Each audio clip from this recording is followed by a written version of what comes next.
सोई श्रीनाथ जी गोविंद स्वामी और कुछ सखाओं के साथ खेलने निकल जाते गोवर्धन पर्वत पे। आज गोविंद स्वामी बोले लाला छुपन छुपाई खेलेंगे।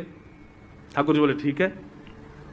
और जैसे छुपन छुपाई खेलने लगे महाराज, तो पहली डायन गोविंद दास जी की आई। बोले सब छुप जाओ, मैं 10 तक गिनती गिनूंगा फिर ढूंढूंगा। ठीक है। अब कोई महाराज वृक्षन के पीछे चलोगो, ठाकुर जी एक वृक्ष के ऊपर चढ़ गए, कोई गुफा में चलोगो, कोई कहीं चले गए, और गोविंद दास जी गिनती गिनना 1 2 3 4 5 6 7 8 9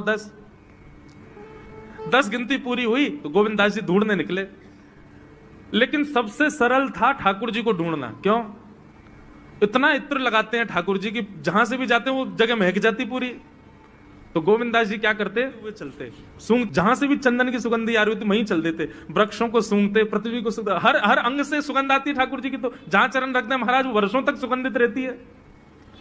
सोई गोविंद दास क्या करते, 2 मिनट में ही जाते और ठाकुर जी के जिस वृक्ष पर बैठ जाते वहीं नीचे से जाके कहते थे ठाकुर जी पकड़ लियो। ठाकुर जी के गोविंदा में कितनों छुप जाऊं, तुमको कैसे पकड़ ले।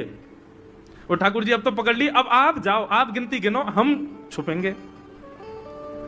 ठाकुर जी बोले ठीक है।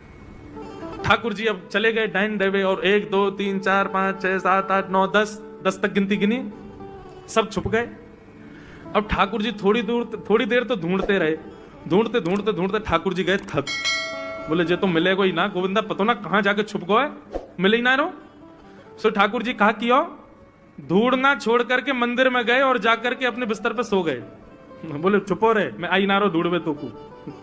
गोविंद दास जी मंदिर के बाहर जाके खड़े हो गए तो देखा श्रीनाथ जी बढ़िया प्रेम से खड़े आरती करवा रहे। जैसे ही श्रीनाथ जी ने देखा सामने गोविंदा खड़ो है, तो ठाकुर जी डरन लगे।